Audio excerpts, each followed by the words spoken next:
To get the topo map on your Coros watch, you first need to download it from the Coros website. Otherwise, your topo map on the watch will be blank. You can use the link in the description to download the maps. From there, you can download a predefined continent or zone from under the maps. Otherwise, you can also select directly on the map what you need and hit download. From there, you will have two options. Landscape map, which is the one that is already in your watch with streets and lakes. You may want to come back here from time to time just to update your maps. But the one you're really looking for is the topo map. So hit the download button and close that window. Coros will prepare the file you ask for, and once the loading bar will be complete, the zip file will be downloaded to your computer. You can now connect your Coros watch to your computer. Yes, you really need a computer to complete that task. Mac, Windows, or Linux doesn't matter.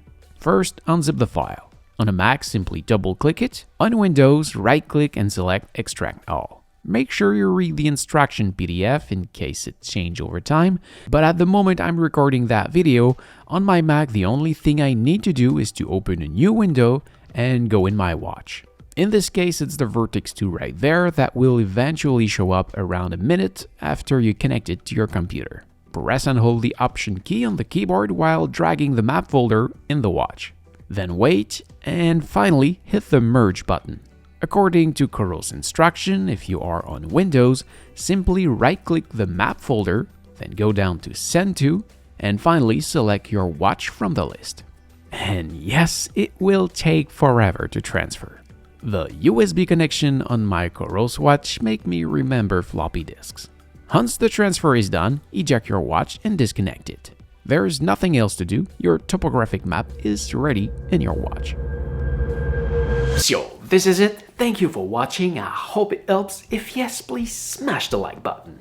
If you are planning to buy this watch, you can see my link in the description. And don't forget to subscribe to my channel so you can find me back easily next time you need help. If you want to see my other tutorial about this watch, you can see my playlist just right here, and you can also find me on my main channel just right there. Thank you for watching, take care, and see ya.